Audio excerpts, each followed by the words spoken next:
ಒಬ್ಬ ದೊಡ್ಡ ವ್ಯಕ್ತಿಯ ಬಗ್ಗೆ ನಾವಿಲ್ಲಿ ಪ್ರಸ್ತಾಪ ಮಾಡಲೇಬೇಕು, ವೆರಿ ಇಂಪಾರ್ಟೆಂಟ್ಲಿ. ಯಾಕಂದರೆ ಸಾಧನೆ ಮಾಡುವಂಥವ್ರು ಎಲ್ಲಿದ್ದರೂ ಕೂಡ ಸಾಧನೆ ಮಾಡ್ತಾರೆ, ಖಂಡಿತ. ಆದರೆ ನಮ್ಮ ಮನಸ್ಸಲ್ಲಿ ಕನಸು ಕನವರಿಕೆಗಳು ಅತ್ಯಂತ ಸಹಜವಾಗಿ ಇರ್ತವೆ. ನಾವು ಇದನ್ನು ಮಾಡಿದ್ರೆ ಹೆಚ್ಚು ಸೇವೆ ಮಾಡ್ಬೋದಾಗಿತ್ತು, ಅದನ್ನು ಮಾಡಿದರೆ ಹೆಚ್ಚು ಸೇವೆ ಮಾಡ್ಬೋದಾಗಿತ್ತು, ಈ ರೀತಿಯ ಒಂದು ಮನೋಭಾವನೆ. ಅಂಥ ಒಬ್ಬ ವ್ಯಕ್ತಿ ಮತ್ತು ವ್ಯಕ್ತಿತ್ವದ ಪರಿಚಯವನ್ನು ನಾವು ನಿಮಗೆ ಮಾಡಿಕೊಡ್ಲೇಬೇಕು. ನಿಮಗೆ ಗೊತ್ತಿದೆ, ಅವ್ರ ಬಗ್ಗೆ ಸಾಕಷ್ಟು ಗೊತ್ತಿದೆ. IIT ಪದವೀಧರರವರು, ಅವರ ಮನಸ್ಸಲ್ಲಿ ಒಂದು ವಿಪರೀತವಾದಂಥ ಆಸೆ ಇತ್ತು, ನಾನು UPSC ಪಾಸ್ ಆಗಬೇಕು, IAS ಅಧಿಕಾರಿ ಆಗಬೇಕು ಅಂತ. ಅದಕ್ಕೆ ಅವರು ತಮ್ಮ ಪ್ರಯತ್ನವನ್ನು ಶುರು ಮಾಡಿದ್ರು, ಪಾಸ್ ಆದರು. ಆದರೆ IAS ಅಧಿಕಾರಿ ಆಗಲಿಲ್ಲ, IPS ಆದರು. ಕೊನೆಗೆ ಅವ್ರು ಯಾಕೋ ಬೇಜಾರಾಗ್ಬಿಡ್ತು, ಇಲ್ಲ IPS ಆದರೆ ಅಷ್ಟೊಂದು ನಾನು ಜನಸೇವೆ ಮಾಡಲಿಕ್ಕೆ ಸಾಧ್ಯ ಇಲ್ಲ ಅಂತ ಮತ್ತೊಂದ್ಸರಿ ಟ್ರೈ ಮಾಡಿದರು. ನೋಡಿ ಎಷ್ಟರ ಮಟ್ಟಿಗಿರುತ್ತೆ ಅಂತಂದರೆ ದೈವೇಚ್ಛೆ, ಮತ್ತೆ ಅವರು IPS ಆದರು, IAS ಆಗಲಿಲ್ಲ. ಕೊನೆಗೆ ಅವ್ರಿಗೆ ಅನಿಸ್ತು, ಏನೋ ನಾನು ಪದೇ ಪದೇ ನಾನು IPS ಆಗ್ತಾ ಇದ್ದೀನಿ ಅಂತಂತಂದರೆ ಇದ್ರ ಹಿಂದೆ ಏನೋ ದೊಡ್ಡ ಉದ್ದೇಶ ಇದೆ ಅಂತ, ಏನೋ ದೈವೇಚ್ಛೆ ಇದೆ ಅಂತ. ಅಲ್ಲಿಂದ ಅವರ ಕೆಲಸ ಕಾರ್ಯಗಳು ಶುರುವಾಯಿತು. ಕೊನೆಗೆ ಎಷ್ಟರ ಮಟ್ಟಿಗೆ ಅಂತಂದರೆ IASಗಿಂತ ಅದ್ಭುತವಾಗಿ IPS ಕೆಲಸ ಮಾಡಬಹುದು ಅನ್ನೋದನ್ನು ತೋರಿಸ್ಕೊಟ್ರು. ಅಷ್ಟೇ ಅಲ್ಲ, ಮುಂದೇನಾದರೂ ಏನಾಗ್ತೀರಿ ನೀವು ಅಂದರೆ ಮುಂದಿನ ಜನ್ಮದಲ್ಲೂ ಕೂಡ ನಾನು IPS ಆಗ್ತೀನಿ ಅಂತ. ಅಂಥ ಒಬ್ಬ ವ್ಯಕ್ತಿ ಜೊತೆಗೇನಂದರೆ CBIಗೆ ಹೋಗಿ ದೊಡ್ಡ ಸ್ತರದಲ್ಲಿ ಬೆಳೆದು ಸುಮಾರು 19 ವರ್ಷಗಳ ಕಾಲ ಸೇವೆ ಸಲ್ಲಿಸಿದಂಥ ದೊಡ್ಡ ವ್ಯಕ್ತಿತ್ವ ಯಾರದು? ಬನ್ನಿ ನೋಡ. ಜನ್ಮಭೂಮಿ ಪಶ್ಚಿಮ ಬಂಗಾಳ, ಕರ್ಮಭೂಮಿ ಕರ್ನಾಟಕ, ಇಲ್ಲಿಂದ ಎಲ್ಲಿ ತನಕ ಸೇವೆ ಸಲ್ಲಿಸಿದ್ರು. ಇದೆಲ್ಲ ಆದಮೇಲೂ ಕೂಡ ನಿವೃತ್ತಿಯ ನಂತರವೂ ಕೂಡ ಅವರು ಪಶ್ಚಿಮ ಬಂಗಾಳದಲ್ಲಿ ಮುಖ್ಯಮಂತ್ರಿಗೆ ಸಲಹೆಗಾರರು.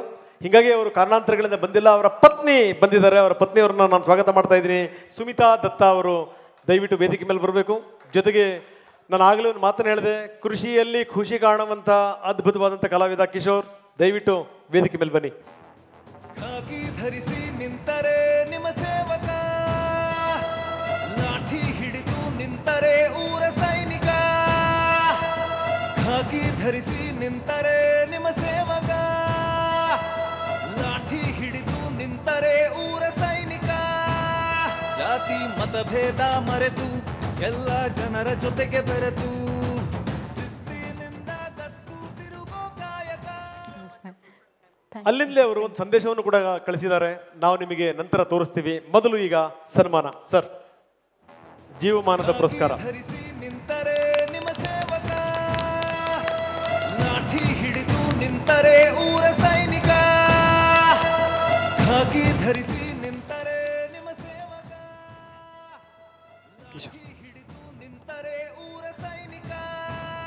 ಜಾತಿ ಮತಭೇದ ಮರೆತು ಎಲ್ಲ ಜನರ ಜೊತೆಗೆ ಬೆರೆತು ಶಿಸ್ತಿನಿಂದ.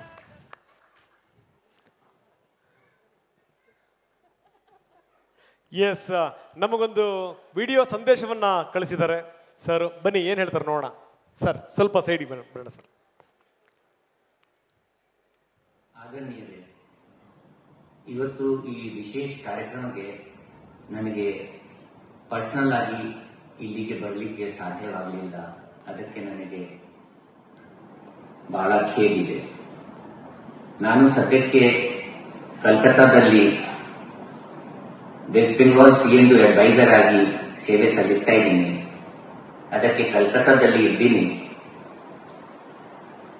ನನಗೆ ಈ ಕಾರ್ಯಕ್ರಮಕ್ಕೆ ಬರಲಿಕ್ಕೆ ನಾನು ಬಹಳ ಉತ್ಸುಕತೆಯಿಂದ ವೇಟ್ ಮಾಡ್ತಾ ಇದ್ದೆ. ಟಿಕೆಟ್ ಕೂಡ ಬುಕ್ ಮಾಡಿದ್ದೆ.